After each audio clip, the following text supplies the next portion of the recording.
Entonces, me preguntaba alguna persona, esto, cómo se puede uno tener la documentación, tal. Todos los años, el Centro de Humanización, todo lo que organiza, suele colocar después un apartado con las jornadas, y ahí solemos colgar pues presentaciones, ejercicios, se suelen colgar muchas de las cosas que se ven aquí, ¿vale? Así que por eso os digo que, bueno, siempre es bueno coger algunos apuntillos, ¿no? Sobre todo después de toda la tarde, pues uno está cansado y así le ayuda también a mantener la atención, ¿vale? Entonces el taller, como os decía, lo más probable que lo colguemos y tal, en la web, ¿vale? También, muy importante, ¿qué voy a hacer o cómo lo voy a plantear? Bien, especial de cuidados, y donde surge un poquito pues estos planteamientos. Y me centraré mucho, sobre todo, como veis, más quizás en la culpa como fenómeno a trabajar, y después la agresividad y la sobreprotección, también me centraré en ella, pero desde un punto de vista más actitudinal de comunicación, ver un poco el profesional cómo la ha ido manejando a lo largo de la conversación y cuáles son las habilidades que ha planteado, ¿vale?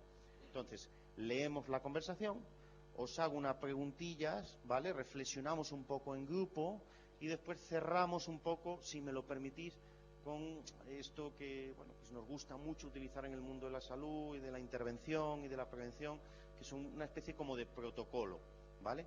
Algunos le llaman pistas, algunos le llaman pautas. A mí me gustaría llamarle como una estrategia general, ¿no? Como decía el poeta, pues en una flor no caben todas las primaveras, ¿no? Y en un paciente, en un cliente, en un familiar, no podemos hacer una especie como de protocolo único para todo el mundo y que todo el mundo entre ahí. Pero sí que de alguna manera tener una táctica, tener una estrategia a la hora de abordar esto, ¿vale? ¿Os parece? Entonces vemos la conversación, reflexionamos un poquito sobre ella, el tiempo que tengamos, y después cerramos un poco con el fenómeno un poco de la culpa y ver también cómo se ha abordado la agresividad, ¿vale? Y la sobreprotección del paciente. Bien, entonces, la primera tesis así, dicen los autores que el prólogo, que es lo que siempre viene al principio de los libros, es lo que siempre acabas poniendo hacia el final, pero que quieres poner al principio, ¿no? Entonces a mí me gustaría empezar con una idea muy potente, ¿no? Algo como decía Maimónides, el gran filósofo y médico, ¿vale?, de la Edad Media, decía él, que no vean el paciente ni en el familiar más que un ser humano que sufre. Esto es muy importante, ¿vale? Aunque yo plantee una situación de un familiar que siente, que está sintiendo agresividad, que se enfada con el profesional, con el centro, no veamos nada más ni nada menos que una persona que sufre, ¿vale? Entonces, ¿por qué? Porque si no, a lo mejor induces, sin darte cuenta o sin querer, una imagen del familiar desbordado, sobrecargado, ¿no?, que agrede al cliente, a la institución, agrede, perdón, al profesional. Para nada. Sino que lo que vamos a ver, y esa es la segunda tesis potente de la tarde que me gustaría que lo tuviésemos en cuenta, cuando hay un enfermo en la familia, enferma toda la familia. ¿Qué quiere decir esto? Que cuando hay una persona con una enfermedad, que padece una enfermedad, en este caso una enfermedad de Alzheimer, ¿vale?, con una persona que tiene 3, 4, 5 años de evolución, ¿vale?, aunque el familiar le cuide con todo el cariño, con todo el amor, con toda la entrega, muchos estudios nos dicen, a veces incluso algunos estudios nos dicen de un 40%, otros de un 60%, otros de un 70%, detrás hay lo que llamaba el gran terapeuta de familia Menuchin, un paciente oculto, que es el familiar. El familiar sobrecargado, el familiar con ansiedad, el familiar a veces con crisis depresivas o con trastornos emocionales que no llegan a ser una patología, pero hay estrés, hay nervios, hay cansancio, porque la gratitud, el amor, el cariño que sienten por su ser querido y la entrega total también pasa factura. No sé si estáis de acuerdo en esto, ¿no? Y me gustaría también, hablo de familiar, ¿vale?, lo que llamamos, mal llamado, el cuidador informal, ¿no? Informal, a veces digo yo, informal, somos a veces los profesionales, ¿no?, que trabajamos unas horas y nos vamos, ¿no? El familiar que está, como dice un gran libro de autoayuda para familiares, uno de los mejores, 36 horas al día, ¿no? El formal, más bien es ella, que está las 24 horas del día cuidando, ¿no?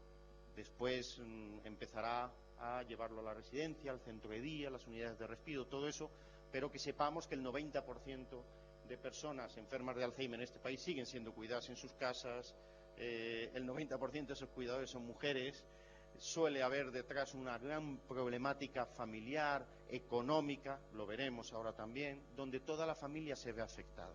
Entonces hay que partir de esa base, ¿de acuerdo? Y cuando hablamos del familiar, hablamos del paciente oculto. Y cuando hablamos, y aquí tengo compañeros y compañeras con las que he podido trabajar, ¿no?, codo con codo, hablamos también del cuidador formal de las residencias, de los centros de día, que también hay que cuidarle y que también de alguna manera hay que apoyarle mucho, porque el cuidado diario con este tipo de personas, ¿vale?, con estos deterioros, recordáis cuando hablaba José Carlos de Augusta, ¿no? Teníamos en el fondo un problema, una persona con trastorno cognitivo, una persona con trastornos emocionales, una persona que en una fase avanzada de la enfermedad se nos comporta como un paciente con problemas, con trastornos psiquiátricos graves. No sé si estáis de acuerdo en esto, ¿no? Entonces, todo eso, cuidar con amor, cuidar con cariño, cuidar con profesionalidad es muy importante, pero esto que hablamos, ¿quién cuida al cuidador? Esto también, y creo que también el cuidador formal también tiene que ser apoyado. No es quizás la temática de nuestro taller, pero también es importante dejarlo ahí. Y como quinta tesis así de entrada potente, la familia es una comunidad moral y una comunidad de potencialidades y de capacidades. Casi siempre, cuando hablamos del familiar o hablamos del profesional, vamos a hacer cursos de formación para los profesionales, para los familiares. Parece que son personas que no saben, ¿no?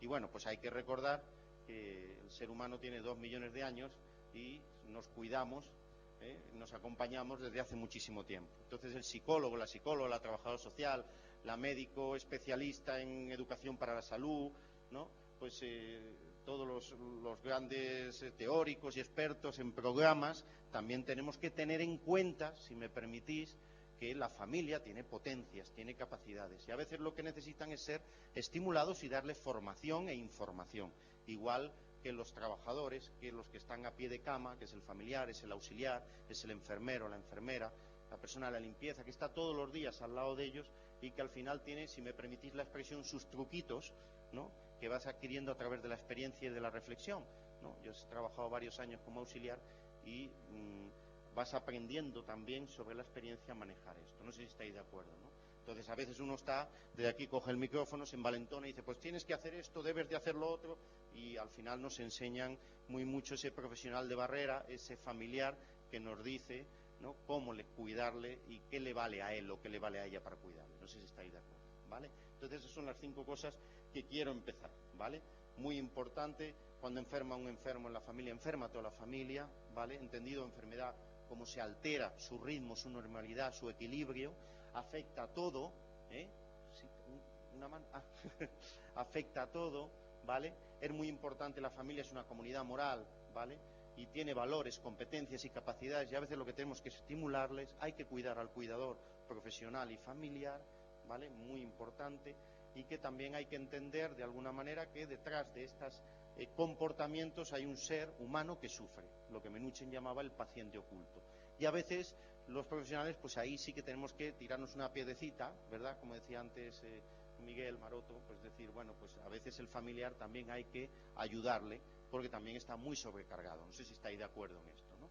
Entonces veamos también, y el profesional ayudarle a que entienda que de la misma manera que yo me acuerdo cuando era auxiliar, incluso trabajando como psicólogo, cuando llegas a casa, nadie dice, cuando llegas a casa a tu pareja, por ejemplo, no dices, cariño, hoy me han hecho 3 vómitos en pozos de café, ¿no?, han habido 3 deposiciones en melena y he tenido 4 hemorragias. Es raro, ¿no?, que digamos esto, pero solemos decir, hoy tengo una, no, vamos, no estoy ni para, no me digas nada, porque hoy me han gritado, me han acusado de que les he robado y he tenido una mañana que se me ha escapado uno, ¿no? A veces decimos esas cosas. Toleramos, ¿no?, o nos cansa muchas veces estas situaciones, ¿no? Aprender a manejarlas es una forma de cuidarnos también.